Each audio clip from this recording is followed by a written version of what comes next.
Ayan po at nagbabalik po ang inyong abang lingkod. Kumusta na po kayo? Ayan. Siyempre, sana ay nasa mabuti kayong kalagayan lagi at ligtas sa anumang uri ng kapahamakan. Sa halip na kapahamakan ay swerteng walang katapusan ang darating sa inyo.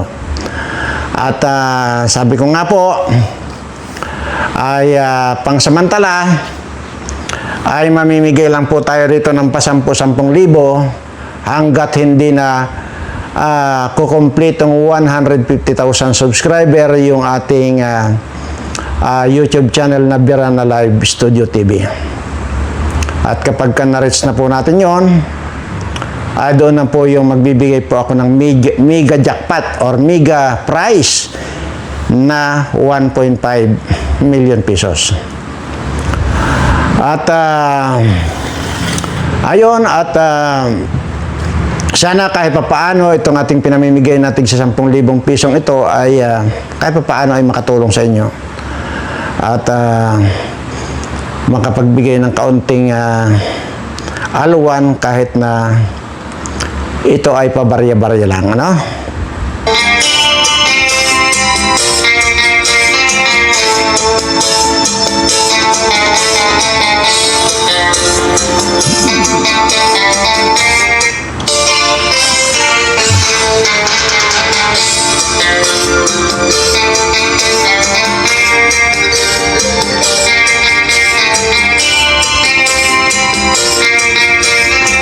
Okay.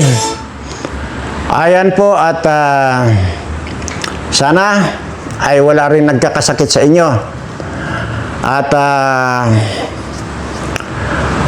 sabi ko nga po, kung hindi kailangan ang lumabas sa inyong bahay, ay huwag na lang po kayong lumabas.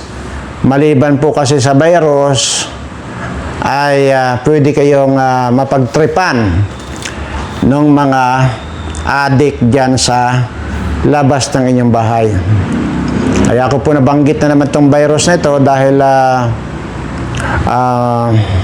mayroon na raw po sa isang lugar, hindi lang po nabanggit sa akin kung anong lugar, na kung saan ay nandito na po sa Pilipinas yung virus. Pero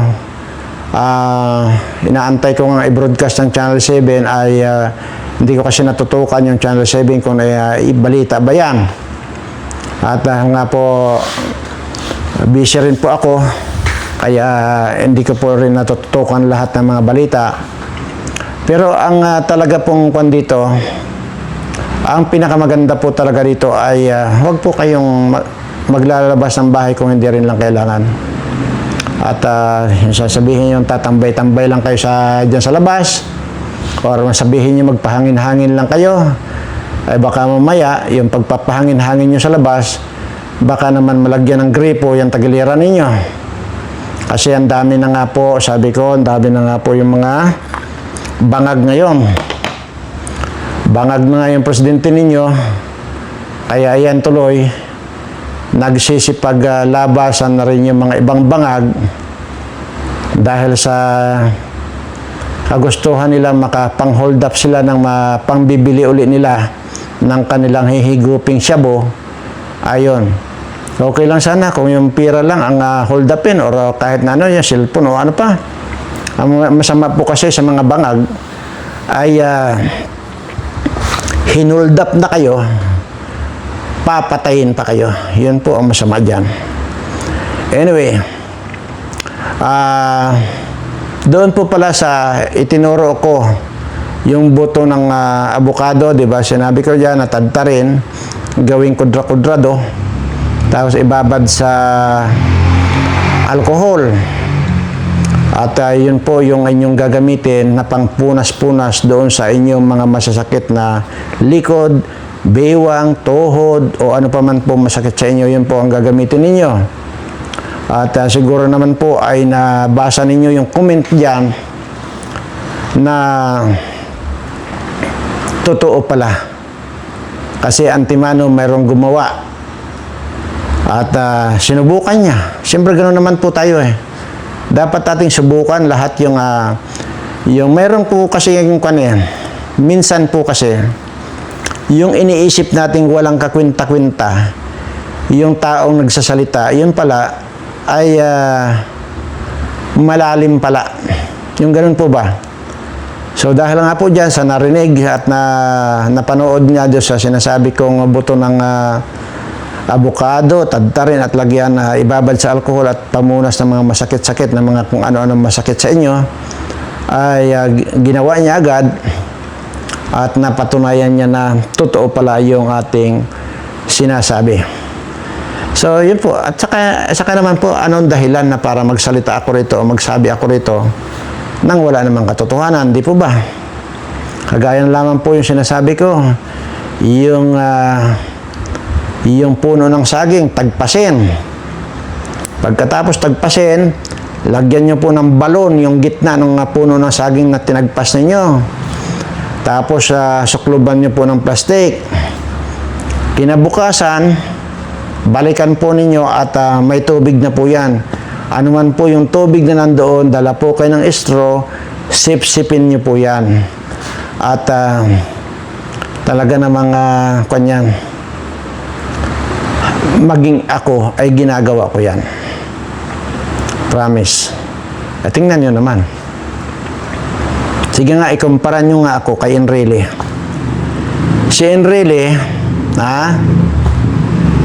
100 years old lang yan. Ka-birthday lang yan nung nakaraang taon ba? Ka-birthday lang po yan ng 100 years old siya. Ikumpara nyo ako na 176 years old ko. Sige nga, ikumpara nyo. Ay samantalang si Enrile, bangingi na. Kung nagsasalita yan, bago masundan yung kanyang salita, 1 kilometro munang agwat bago masundan yung salita niya. Wala nga. 100 pa lang yan. 100 years old pa lang yan. Ikumpara nyo rito sa 176 years old. Ay, nako. Nakalimutan ko talaga mailipat dito sa isang cellphone ko yung 256 years old na nag-celebrate ng kanyang birthday. Anyway, marami pa pong pagkakataon. At hanggang ngayon po, buhay yun yung 256 years old. So, mas matanda sa akin.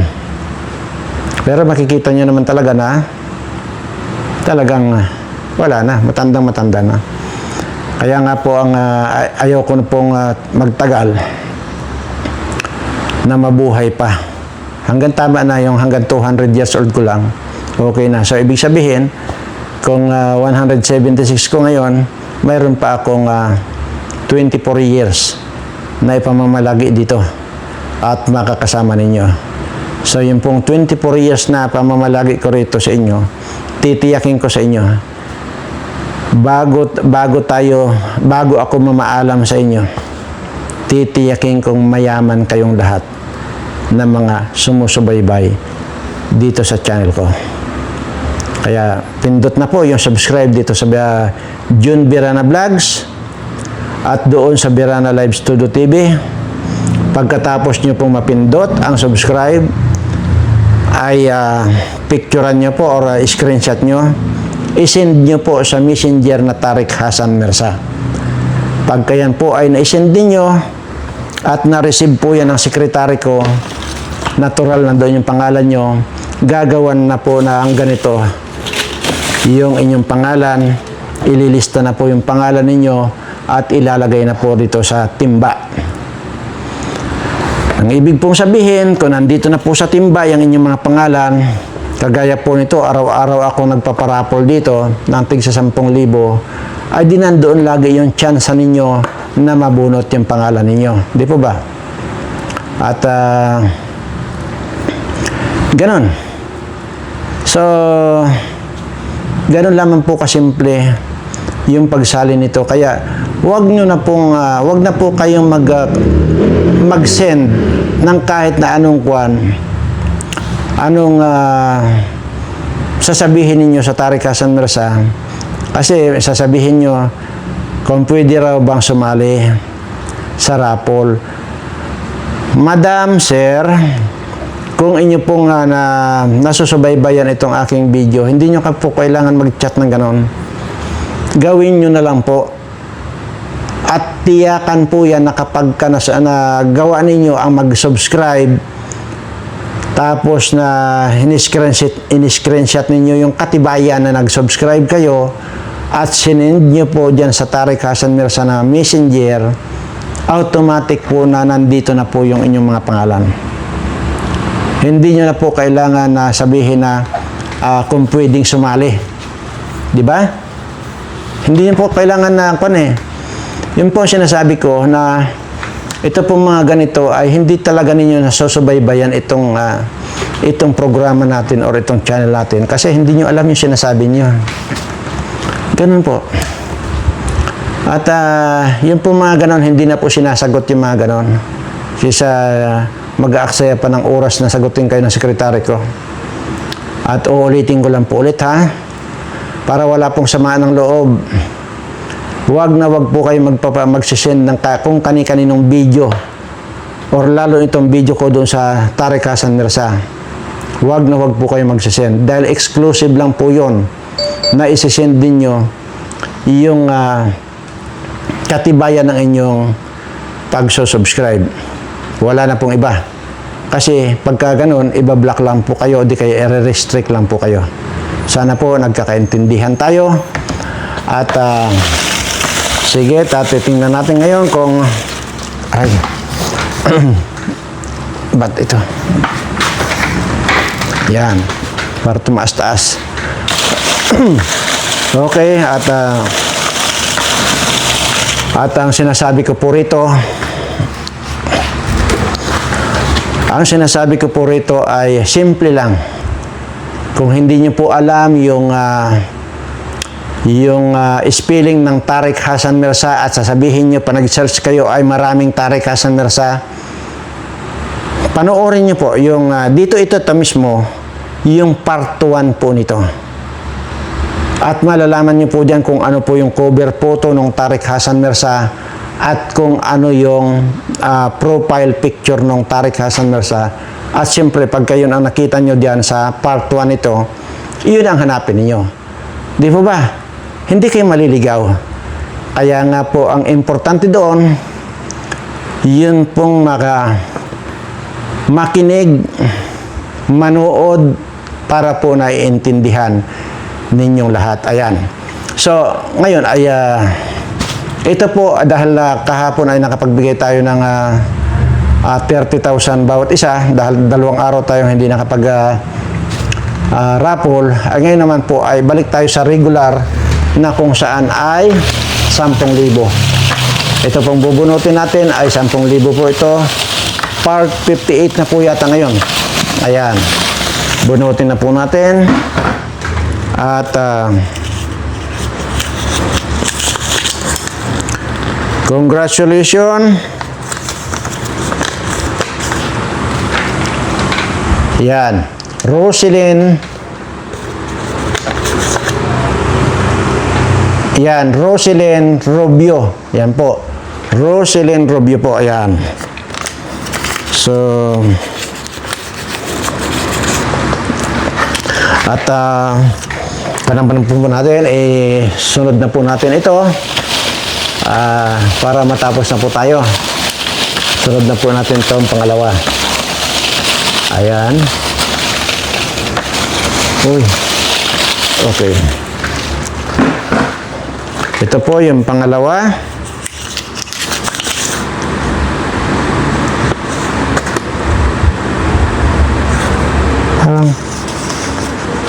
Teka ha.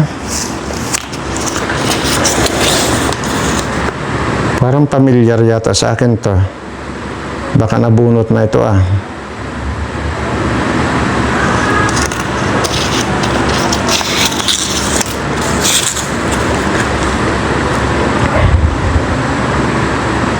Parang pamilyar sa akin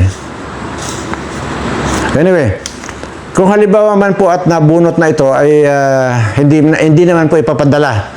Pero babasahin ko lang din po kung sino ito kasi parang pamilyar lang sa akin para nabunot na yata ito.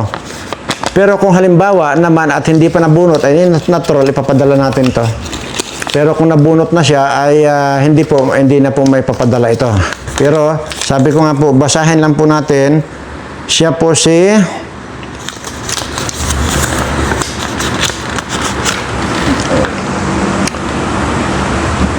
Marilyn Cabrera. Parang kasing familiar lang sa akin, Marilyn Cabrera. Ano? So, ayan po, machicheck naman po, nandun naman po sa listahan yan. At i-check naman po yan na sekretary ko mamaya kung ito ba ay nabunot na. Kasi nga po, kagaya po nito, itong mga nabunot na ito, ibinabalik ko lang po kasi dito sa timba. Ayan. Alam niyo po ba kung bakit ko ibinabalik? Kasi nga po, ito pong mga pangalan na ito na nabunot na sa tig 10,000 ay kasali pa rin po sila doon sa raffle na 1.5 million. Pero kung dito po sa 10,000 ay hindi na po sila makakasali. Kaya po pag na-check ng sekretary ko mamaya kung itong nabunot na ito si Marilyn na ito ay ano to? Siyempre i-hold na po yan. Hindi na po may iba i-sisend sa kanya yung kanyang napanalunan ulit. Kung halimbawa nakapanalo na siya nung una. So, pakiready lang po yung inyong mga cellphone at pagkatapos lang po nito ay tatawagan na po kayo ng sekretary ko para doon po sa pagpapadala kung paanong ipadala sa inyo yung inyong napanalunan. Maraming salamat po at ingat po kayo lagi. Mahal na mahal ko po kayong lahat.